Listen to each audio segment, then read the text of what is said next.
मित्रों नमस्कार, मेरा नाम है आशीष नायक और आप सभी का स्वागत है मेरे चैनल जीएस गाथा में।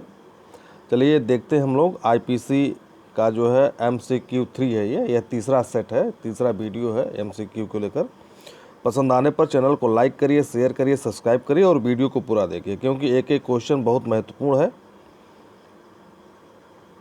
चलिए देखते हैं। दिल्ली में रहने वाला भारत का एक नागरिक इस्लामाबाद में हत्या करता है तथा बाद में बंबई में पाया जाता है। उसके ऊपर धारा 302 भारतीय दंड संहिता के अधीन मुकदमा चलाकर उसे निम्न स्थान पर दंडित किया जा सकता है, बंबई में। ऐसा क्यों? क्योंकि जो है पाकिस्तान हमारा शत्रु देश है। ठीक है, चलिए आगे बढ़ते हैं हम लोग। 43वां क्वेश्चन है 43। निम्नलिखित में से एक लोक सेवक नहीं है। क्वेश्चन महत्वपूर्ण है, आप लोग इसे ध्यान से देखिए।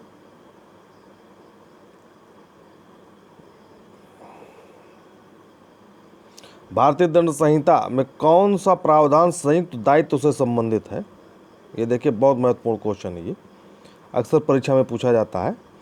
धारा 34 और धारा 149, ये तो सभी लोगों को पता है, लेकिन धारा 35 भी है। ठीक है ना, 34 और 149 तो सबको पता है, लेकिन धारा 35 भी है। इसको आप दिमाग में हमेशा याद कर लीजिए। 3 धाराएं हैं। धारा 34 के अंतर्गत दायित्व होता है संयुक्त। ठीक है ना, धारा 34 के अंतर्गत दायित्व जो है संयुक्त होता है। धारा 34 के अधीन सामान्य आशय का निम्न अर्थ है। ठीक है, आशय जो आपराधिक कृत्य करने वाले लोगों को ज्ञात है। ठीक है, तो यदि आपको ये समझ में नहीं आ रहा तो मैंने एक वीडियो बनाया है धारा 34 पर, उसको आकर जाकर के देख सकते हैं हमारे चैनल पर। 47 नंबर क्वेश्चन है, सामान्य आशय से अभिप्रेत है एक आशय के प्रति 2 या अधिक व्यक्तियों में मानसिक सहमति का होना तथा दूसरे की उसमें सहभागिता होना। क्वेश्चन देखिए आप और थोड़ा सा विचार करिए। ठीक है, थोड़ा सा आप विचार करिए इन क्वेश्चन पर, क्योंकि अगर आप 1 नंबर नहीं पाएंगे तो मान के चलिए, अगर 1 नंबर 2 नंबर आपकी गलती हो जाती है तो कम से कम 500 या 600 लड़कों से पीछे हो जाएंगे। तो इसलिए वीडियो को पूरा देखिए, ध्यान से देखिए। क्वेश्चन नंबर 48, जब कई व्यक्ति द्वारा आपराधिक कृत्य किया जाता है तब प्रत्येक व्यक्ति आपराधिक कृत्य के लिए ऐसे ही उत्तरदायी होगा जैसा उसने स्वयं अपराध किया हो। ठीक है ना, आगे बढ़ते हैं। धारा 49 है, सामान्य आशय के सिद्धांत की विवेचना निम्नलिखित में से किस वाद के अंतर्गत की गई है? महबूब शाह बनाम इम्परर, बहुत ही महत्वपूर्ण केस है ये। महबूब शाह बनाम इम्परर सामान्य आशय से संबंधित है। ठीक है, सामान्य आशय और समान आशय में अंतर बताया गया। सामान्य आशय और समान आशय में क्या अंतर है, किस केस में बताया गया, कौन से केस में बताया? महबूब शाह बनाम इम्परर के केस में।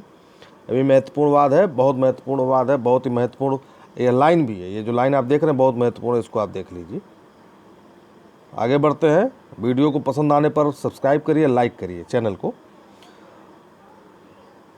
अपराधों में वे सभी सहायक होते हैं जो केवल खड़े रहते हैं और प्रतीक्षा करते रहते हैं। यह कथन किस वाद में किया गया? वीरेंद्र कुमार घोष बनाम इम्परर, जो डाक खाने में चोरी होती है, या वारेंद्र कुमार या वीरेंद्र कुमार घोष बनाम इम्परर के वाद में यह है, ये कहा गया, इसी केस में कहा गया। ठीक है ना, कुछ लोग बाहर खड़ा होकर प्रतीक्षा कर रहे थे कि कोई अंदर ना आ जाए।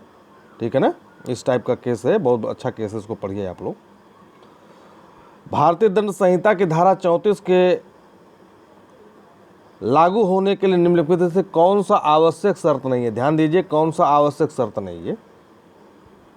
यहाँ पर देखिए, आपराधिक कृत्य सामान्य उद्देश्य को अग्रसर करने में किया गया हो। ठीक है, यहाँ पे देखिए उद्देश्य के संदर्भ में है, यहाँ आशय के संदर्भ में है। ठीक है, यहाँ उद्देश्य है, यहाँ आशय है, तो उद्देश्य के संदर्भ में नहीं है। ठीक है, आगे बढ़ते हैं। धारा 53 सामान्य उद्देश्य सामान्य आशय, आप लोग पढ़ लीजिए, पता चल जाएगा। ये क्वेश्चन नंबर 53, निम्न में कौन सा वाद सामान्य आशय के सिद्धांत से संबंधित नहीं है? आर बनाम टांसल, ठीक है ना, ये ऋषभ देव पांडे का वाद संबंधित है, महबूब शाह और वीरेंद्र शाह, ये सबका सामान्य आशय से संबंधित है, जबकि आर्य बनाम टांसल ये शायद दुराशय से संबंधित वाद है, दुराशय, ठीक है ना, ये दुराशय से संबंधित वाद है, आर बनाम टांसल। थोड़ा सा आप लोग देख लीजिएगा, मुझे एग्जैक्ट पता नहीं है, थोड़ा सा मैं भूल रहा हूँ इस समय। आगे बढ़ते हैं। उच्चतम न्यायालय ने भारतीय दंड संहिता की धारा 34 और 149 के बीच अंतर को समझाया। बहुत महत्वपूर्ण वाद है ये लाइन भी बहुत महत्वपूर्ण है, और ये वाद भी। नानक चंद्र बनाम पंजाब राज्य, नानक चंद्र बनाम पंजाब राज्य में सुप्रीम कोर्ट ने धारा 34 और 149 के अंतर के बारे में पहली बार समझाया था। चलिए आगे बढ़ते हैं। भारतीय दंड संहिता में सद्भाव शब्द परिभाषित है धारा 52 में, आप सभी को पता है।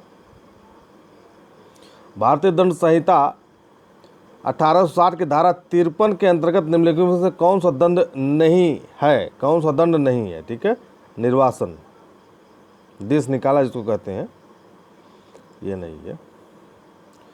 भारतीय दंड संहिता के अंतर्गत निम्नलिखित में से कौन सा दंड का प्रकार नहीं है? काला पानी, ठीक है ना, ये काला पानी। काला पानी का मतलब अंडमान निकोबार की जब सज़ा होती थी पुराने ज़माने में, तो उसको काला पानी की सज़ा कहते थे। समंदर की जब सज़ा होती थी, सेलुलर जेल की जब सज़ा होती थी, तो उसको काला पानी की जेल कहा जाता था। आगे बढ़ते हैं।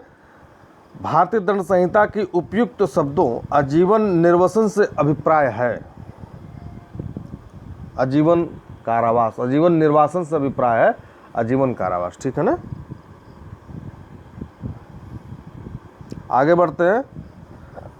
जहाँ की वह राशि अभिव्यक्त नहीं की गई है जितने तक जुर्माना हो सकता है, वह अपराधी जिस रकम से जुर्माना का दायी होगा वह रकम असीमित किंतु अत्यधिक नहीं होगी। महत्वपूर्ण फैक्ट है, ये लाइन बहुत महत्वपूर्ण है। ये जो लाइन आप देख रहे हैं, लाइन बहुत महत्वपूर्ण है। असीमित किंतु अत्यधिक नहीं होगी, ठीक है ना। आगे बढ़ते हैं।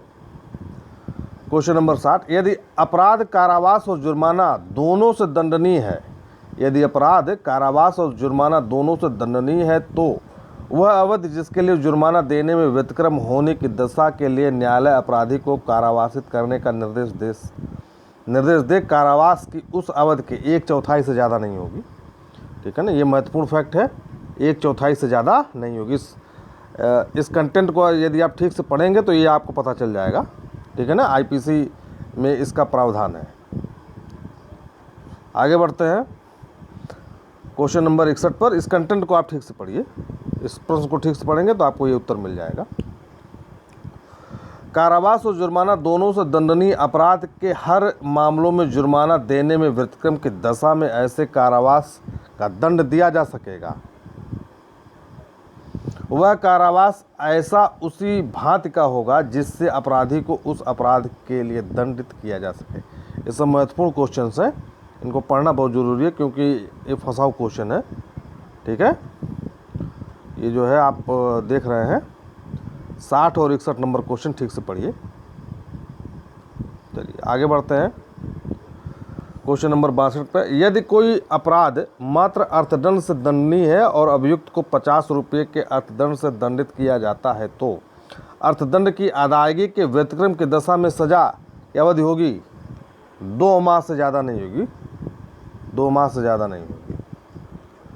एक सफल अभियोजन का परिणाम होता है, एक सफल अभियोजन का परिणाम होता है दोष सिद्धि, यानी कि एक केस सफल कब माना जाएगा? जब अपराधी को दोष सिद्धि हो जाए, अपराधी को दंड मिल जाए, ठीक है, तब एक केस या एक वाद जो है सफल माना जाता है।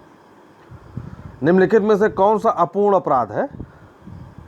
आपराधिक प्रयत्न जो है अपूर्ण अपराध माना जाता है, प्रयत्न जो है अपूर्ण अपराध माना जाता है। निम्नलिखित में से कौन सा वाद तथ्य की भूल के आधार पर बचाव से संबंधित है? निम्नलिखित में से कौन सा वाद तथ्य की भूल के आधार पर बचाव से संबंधित है आर बनाम टांसल, ठीक है ना, आर बनाम टांसल, याद कर लीजिए, महत्वपूर्ण फैक्ट है ये। एक जल्लाद जो मृत्यु दंड निष्पादित करता है भारतीय दंड संहिता के किस धारा के अंतर्गत आपराधिक दायित्व से मुक्त है? धारा 78। धारा 78 के तहत जो है एक जल्लाद जो है आपराधिक दायित्व से मुक्त है। क्वेश्चन नंबर 67, क समुचित सावधानी से कुल्हाड़ी से लकड़ी काट रहा था, यहाँ काट होना चाहिए, कुल्हाड़ी का फाल निकल कर पास खड़े व्यक्ति को ग को जाता है, जिससे उस खड़े हुए व्यक्ति की मृत्यु हो जाती है। तो यह कोई अपराध नहीं है, क्योंकि उसका कार्य भारतीय दंड संहिता की धारा 80 के अपवाद में आता है। ये धारा 80 में जो है ये दिया हुआ है। तो आप लोग हमारे वीडियो को लाइक करिए, शेयर करिए, सब्सक्राइब करिए। धन्यवाद। ये वीडियो यहीं पे ख़त्म होता, अगला अंक जल्द ही आएगा।